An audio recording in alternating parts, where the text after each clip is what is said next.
Hi, welcome to Healthwatch. I'm Cindy Berry from Ledgelight Health District.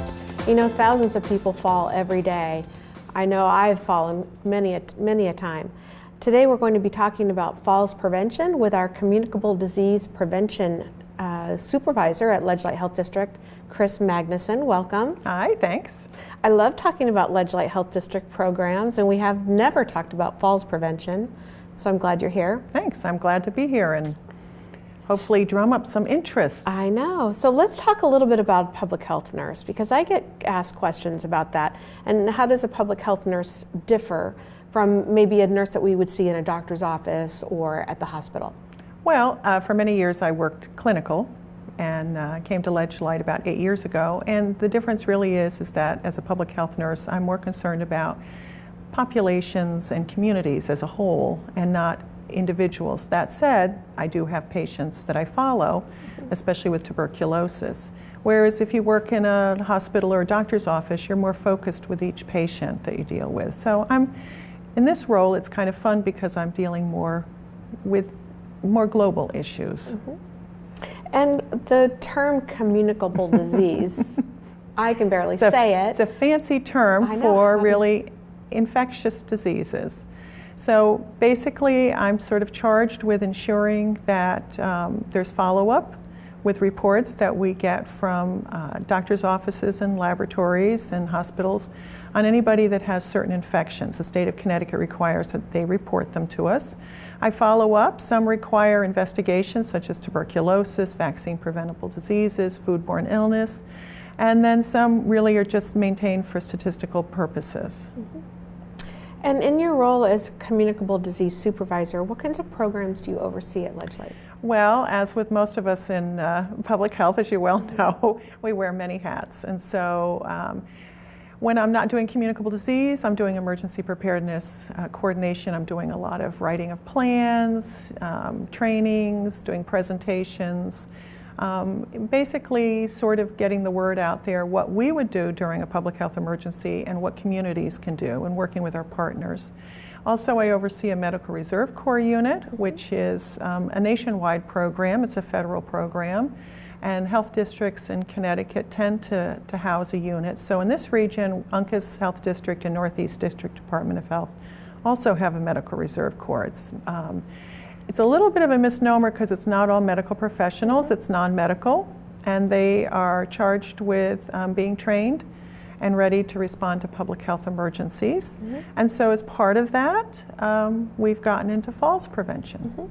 And I might say that in terms of Medical Reserve Corps, anybody who's come to one of our drive-through flu clinics has seen many of our Medical Reserve Corps volunteers. Yes, and we've done drive-throughs for 4 years, and 3 of those 4, it's been rainy, windy, and the one thing we hear over and over from everybody is they're still smiling. Yay. And the volunteers love it. It's so fun. So one of the programs that you oversee is falls prevention. Can you talk a little bit about the funding and how it started? Well, a few years ago, we were approached by the Yale School of Medicine, Dr. Baker, who is really very well known for falls prevention. And she was reaching out to certain health districts if we had an interest in promoting falls prevention. And being a nurse and my background, especially the past 20 years, gerontology, we jumped at it. And so with that, we had funding from, like I say, the Yale School of Medicine, but we've also received funding through NACCHO, the National Association of County and City Health Officials, and that's actually funding that we've received for our Medical Reserve Corps to be involved in falls prevention. So why is falls such a big public health issue? Well, it is a big public health issue for a lot of reasons. So many people fall, all ages, but especially for seniors, and we're sort of talking 65 and up, because the results of the falls too often are devastating. It's costing us as taxpayers and society billions of dollars, because more often than not, the injuries result in hospitalizations. And so unfortunately, there are a lot of statistics with it, and so just to sort of to cite some of them, 1 out of 3 seniors fall yearly. Some of those end up being just bouncing back up, but unfortunately there are those that require hospitalization. And then we see in Connecticut that falls is the #1 leading cause of unintentional injury hospitalization, and the number 3 cause of unintentional deaths. Wow. So it really is a very big issue, not to mention loss of independence. Right. We end up seeing a lot of our seniors, due to that fall, go downhill. That one, maybe the fracture leads to pneumonia, that leads to decreased mobility. And you just don't bounce back like you used to when you were younger. No. Yeah. So I see also 95% of hip fractures.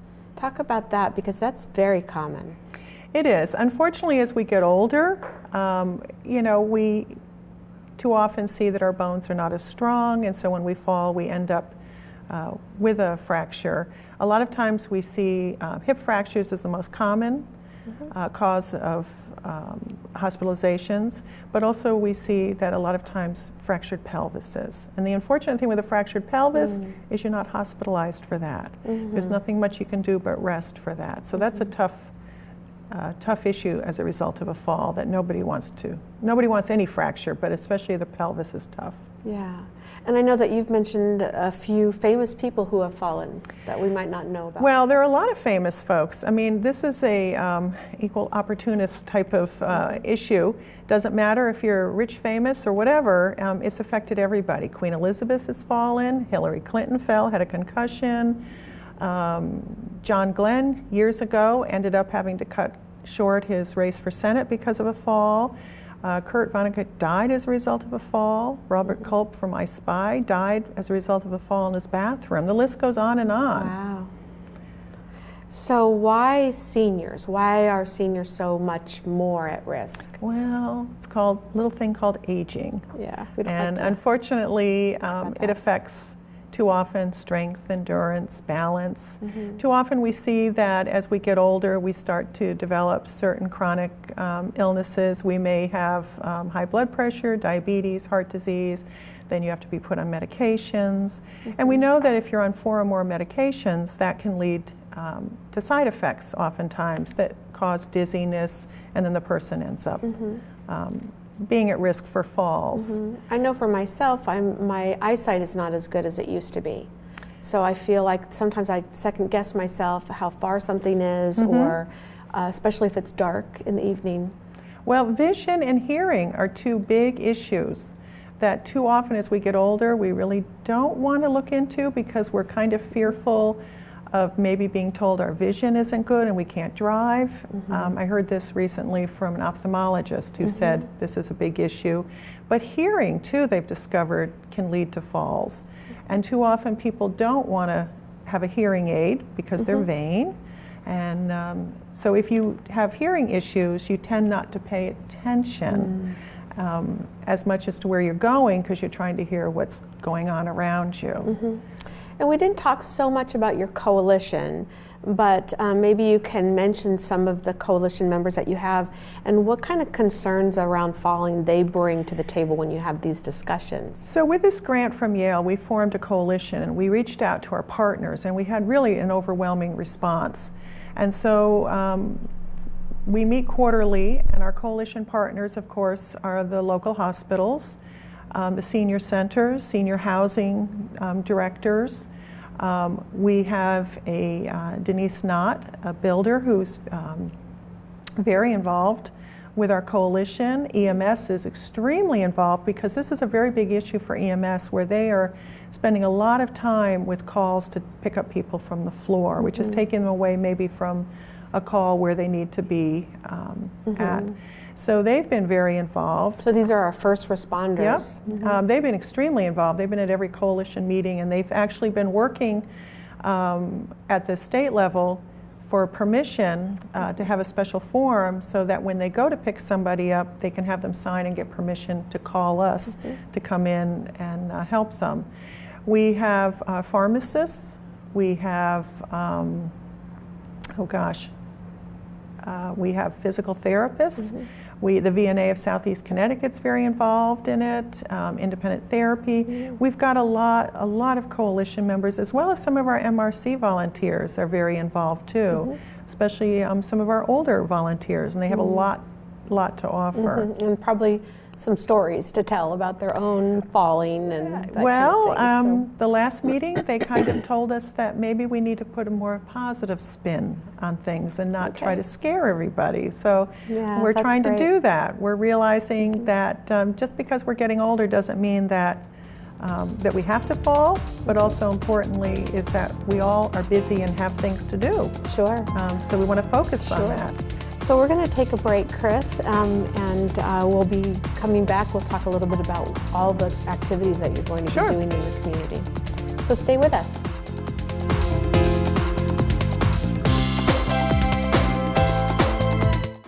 Drownings are the #1 cause of accidental death for young children. Simple safety steps are the best way to prevent these tragedies. Make sure kids learn how to swim. Designate an adult water watcher to watch kids in and around water. Save the phone calls and texts for when the kids are out of the water.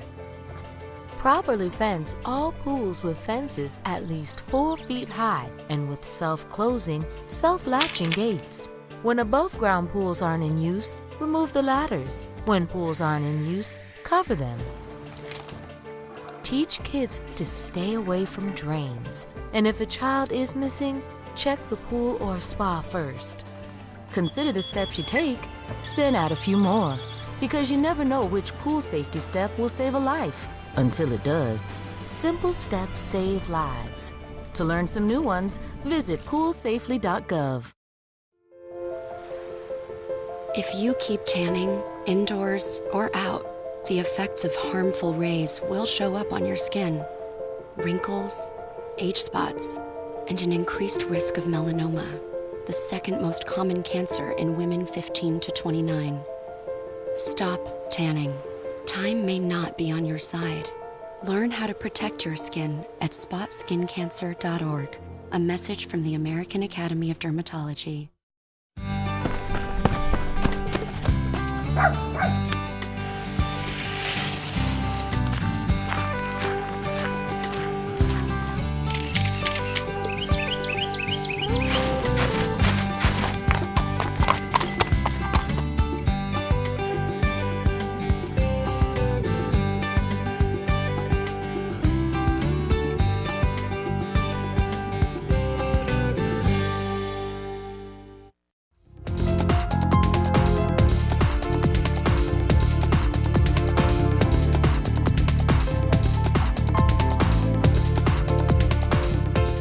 Welcome back to Healthwatch. We're talking about falls prevention with Communicable Disease Prevention Supervisor at Ledgelight Health District, Kris Magnussen. And before we went to the break, we were talking a little bit about your coalition, and I'd love to hear about all the wonderful activities that they've decided on for your program. Right, so the first thing we did is we sort of gathered all the resources that everybody had been working on and did, and we put together a resource guide. And the resource guide is available online, and we have some limited copies if anybody would like some. And then we put together presentations. It usually ends up that I'm the one going out, but sometimes somebody would like a physical therapist, and so we'll see if one of the coalition members. We also formed Senior Standing Strong program for the Medical Reserve Corps to go out and do in-home evaluations free, just to give people ideas of what things they could do and maybe change in their home, because we were hearing from EMS that when they would go to a call to pick up somebody off the floor who'd fallen or fell, that it was just so blatant what the issue was. They could have been prevented. We also have put together a kit for medical providers, and one of our members, Kim Camlett from Independent Therapy, actually put together an exercise prescription that we're hoping the physicians will use. Very cool. So let's talk a little bit about the toolkit for medical providers. What is your hope that with the toolkit? Well, since it's such a big issue and it's preventable, falls are preventable, we really are trying to get across to the public that they need to tell their medical provider when they've fallen or when they have balance issues that could lead to falls. Too often they don't want to share that for fear that maybe they'll be told they can't live independently, or they're going to take their driver's license away or something like that. So it's basically we're sending out exercise prescriptions, because we know that if seniors stay active, even if it's walking, they'll stay stronger, they'll have better endurance, they'll have better balance. And we know for the most part that from research that if a physician or a medical provider provides you with a prescription, you're more likely to follow it. And this is a great prescription that she put together. And on the back side is different senior centers and different gyms and places that seniors can look into going for programs. I know that a lot of the senior centers now offer Tai Chi for better balance. Yes, which is probably one of the best programs you can do. We also have provided the physicians some information that they can provide to their folks. We also have posters for their waiting room to say to the folks that are sitting there, we know you have better things to do than to be falling. If you have fallen recently, please share it with your medical provider. So our hope is that the medical providers will ask people if they've fallen, and then if they have, to look into, maybe it's a very easy solution. That's great. So let's talk a little bit about the home evaluation. You mentioned that often first responders will go to somebody's house only to find that there are hazards for falling. Well, we developed a curriculum and to train our partners as well as our MRC volunteers that were interested to go out and do free in-home safety evaluations. And it's based a little bit on a program out of Satellite Beach in Florida where fire and EMS, because of the things that they noticed when they were responding, went in. So we actually have a checklist. But before we put it together, we designed, like I said, a curriculum, and we had Dr. Dorothy Baker from Yale and some of our coalition members, such as physical therapists, the home builder, that came and did an all-day training with our partners as well as our volunteers. Anybody that's within our district, or I should say really our mass dispensing area, so from Lyme, Old Lyme, over to North Stonington, Stonington, we cover those areas when it comes to public health emergencies. So we've included them in the ability to be part of this Senior Standing Strong program. So just call, make an appointment, and I probably will be out there with one of the volunteers. And it's very relaxed. If people want to show us, you know, everything, fine. If not, we are not there to change their life and to tell them what they can and cannot do. We're there just to make suggestions. And a lot of times we find when we do go out that other family members have made these suggestions, but sometimes to have somebody other than maybe your child telling you what to do, it's a little bit easier to handle.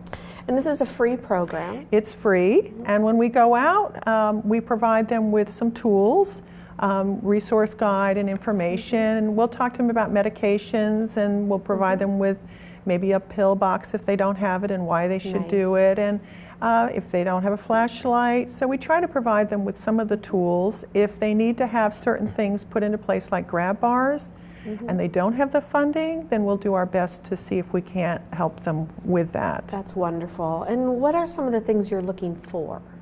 Well, we start outside and we have the checklist, and it may be that the front walk is uneven, but more often than not, they're already aware of that, so they come in the side door, and that's fine. We're really just sort of going through the rooms and just making some observations. Are there grab bars in the bathroom?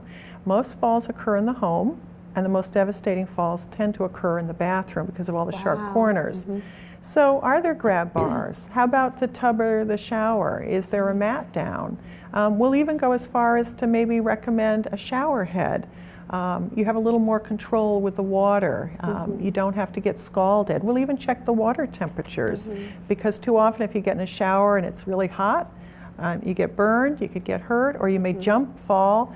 So we just go from room to room and just kind of talk. Some people aren't comfortable with that, that's fine. We'll sit at the table and just talk until they're comfortable about these things. So again, it's very common sense things that really we're talking about. And it's kind of that whole adage of an ounce of prevention. Well, it's really, there's no reason that somebody really has to fall. More often than not, it's something stupid that they tripped over in the home, or they weren't paying attention. And too often, you know, EMS will tell us that it was that cord, or a lot of times it'll be that cat around their Around their feet. They're around their feet. And so we'll say, put a bell on them if you want to keep the cat. It's a great idea. That's a great idea. So how can people find out more from you, and how can they find out, get a copy of the resource guide? Well, it's found on www.llhd.org, our website, our Google Ledge Light Health District, and then under Healthy Homes, we have all the resources. People are certainly welcome to call me, and we can talk on the phone. Some people just want to talk on the phone. When I have gone out to homes, a lot of times they want validation that they are doing the right thing, and they want to show their kids that they're doing the right thing. At the end, we send them a letter and sort of summarize our findings. And to be honest, more often than not, it's very simple little things that are easily fixed. And it's okay if somebody would like a hard copy of the guide, or do you bring that out when you go? We bring them. So we bring them a bag with some things in it that they're welcome to have. So if there's one message that you could get across about falls prevention, what would it be? That for the most part, falls are preventable. We do have, there's some things that we have no control over. Such as diseases we may get, or aging, we have no control over. But there are a lot of things such as the environment that we have control over.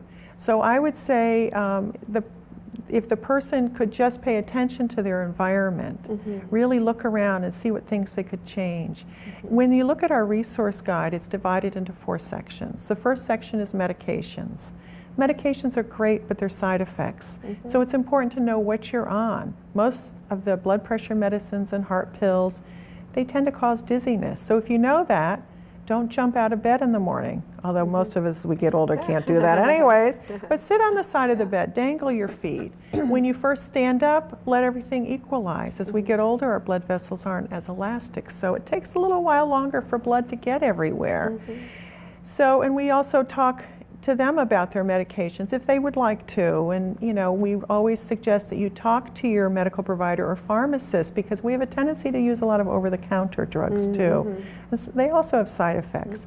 The next section has to do with assessments. There are a lot of assessments online or in our resource guide that people can do on their own. Everything with vision, hearing, what are you at risk for falls? And then the next section, we call this MAPS, because it's a map really for preventing fall, is physical activity, how to stay active. Something as simple as taking a walk, gardening. And then the fourth is safety for MAPS. So safety inside and outside of your home. Those are sort of the 4 big things that if people would just take the time, even if it's just on their own, they can prevent falls. That's great. And Kris, I'd like to ask this of most every guest.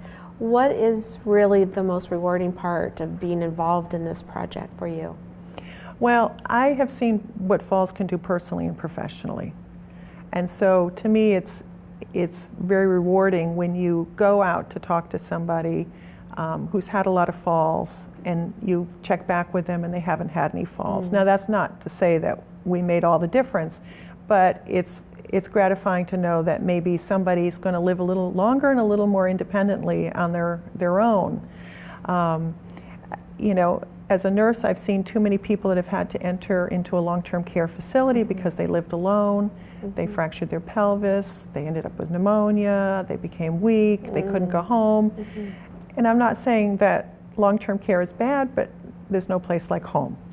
And people would like to stay home. And personally, I had 2 grandfathers, one that died as a result of tripping on his oxygen tubing, and the other one died as a result of having a sort of like a fainting spell due to a heart arrhythmia, broke his ankle, which wasn't picked up for a long time, ended up having to go to a nursing home, and it was kind of downhill from there. So I've seen personally and professionally what falls can do to not only the individual, the family, but also to the community. I have volunteers that I really count on that are in their 70s and 80s. I don't want anything to happen to them.